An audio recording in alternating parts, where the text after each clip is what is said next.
2024 orang Jawa akan hilang. Jangka Jayabaya atau sering disebut ramalan Jayabaya adalah ramalan dalam tradisi Jawa yang salah satunya dipercaya ditulis oleh Jayabaya, Raja Kerajaan Kediri.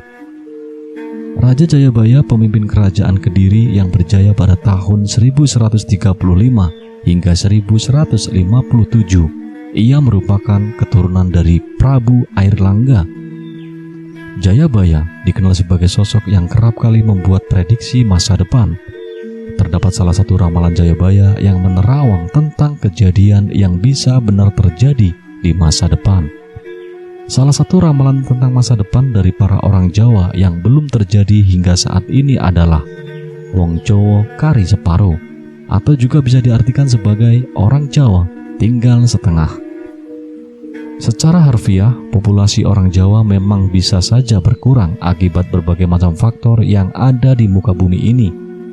Jika mengikuti kata ramalan, penduduk asli akan tergeser hingga akan tinggal separuhnya. Ternyata bisa jadi ramalan itu bukan hanya melihat kuantitas manusia Jawa, melainkan melihat kualitasnya. Sementara itu, seorang ahli spiritual yang akrab dipanggil Gus Rofik ini ungkap maksud dan fakta dari ramalan Jayabaya yang berbunyi Wong Jowo Kari Separo, Cino Londo Kari Sajodo. Iya, pada suatu saat nanti kalau kita tidak hati-hati, ya orang Jawa ini akan tinggal separuh. Manusia kan ada unsur dohir batinnya. Iya, ketika orang Jawa atau orang Nusantara ini nanti unsur dohirnya akan menguat, makanya dia hanya tinggal separuh, ujar Gus Rofik. Yang dimaksud unsur dohiriah ini adalah karena orang Nusantara banyak tergantung pada teknologi, dan unsur dohir itu berhubungan dengan raga dan akal. Gus Rofik juga menjelaskan kalau di saat kita nanti terjebak oleh unsur dohiriah ini, Wong Londo sudah mencuri ilmu dari orang Nusantara. Mereka, Wong Londo, masih satu jodoh. Dohir batin mereka mulai mengolah, seperti itu. Jadi, kalau kita tidak hati-hati, ya itu akan terjadi. Tapi kita kembali lagi, itu adalah ramalan. Ramalan itu bisa menjadi satu petuah yang harus kita hati-hati supaya itu tidak terjadi.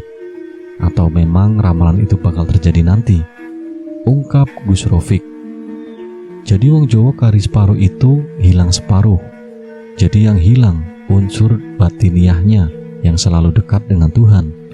Nantinya akan ketutup oleh unsur-unsur dohir.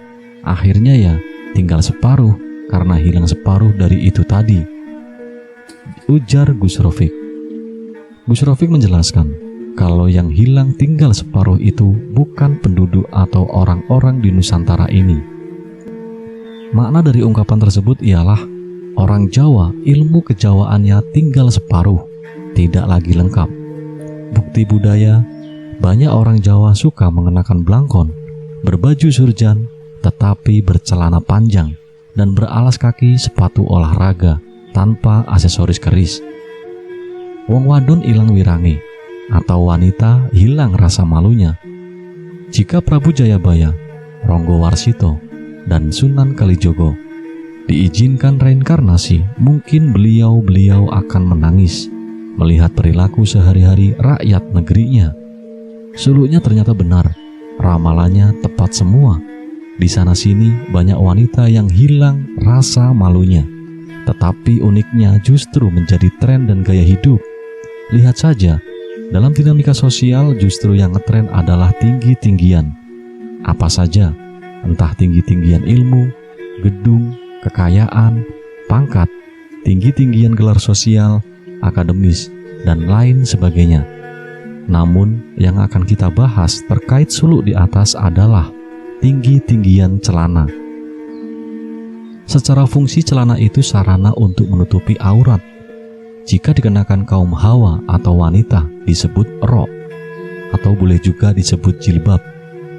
Apa yang bakal terjadi jika aurat yang wajib ditutup rapat justru ditinggi-tinggikan, dijadikan tontonan layaknya obral barang dagangan?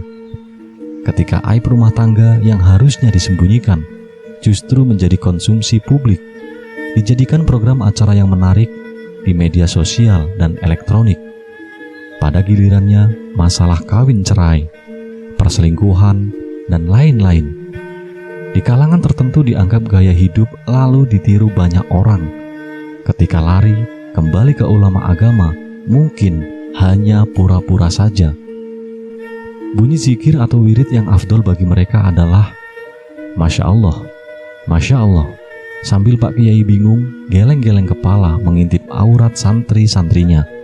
Mungkin maknanya bahwa umat Indonesia telah tergoncang. Apa karena tak ada suri taula dan pemimpinnya? Iman manusia mulai bergoyang. Adakah zaman kolobendu memang sudah tiba?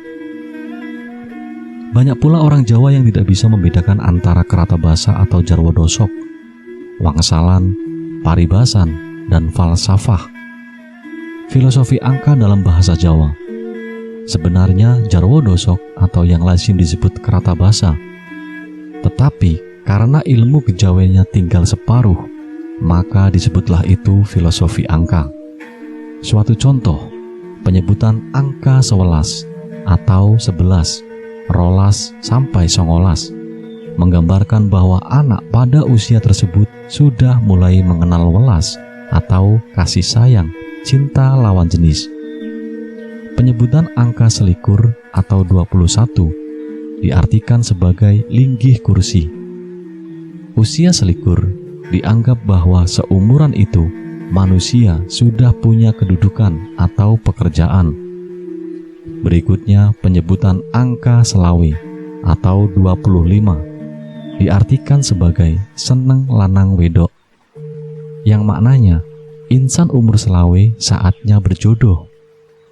Berikut penyebutan angka 50 atau 50 diartikan seneng nganggo iket, yang maknanya suka mengenakan tutup kepala untuk keperluan beribadah. Dan penyebutan yang terakhir angka sewidak atau 60 yang diartikan sejatine wis wayahe tindak, yang maknanya sudah tiba waktunya untuk menghadap Yang Maha Kuasa. Contoh-contoh lain: wedang, gawe kadang, gedang digeget bubar madang, kuping kaku terjepiping, kerikil kerining sikil, tandur tandange mundur, guru digugu lan ditiru, garwo sigarane nyowo, dan masih banyak lagi yang lain.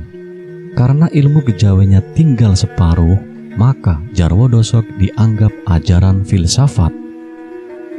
Dalam kebudayaan Jawa, ungkapan filosofi biasanya tidak hanya satu kata, tetapi berupa frasa atau kelompok kata, atau bahkan berupa kalimat.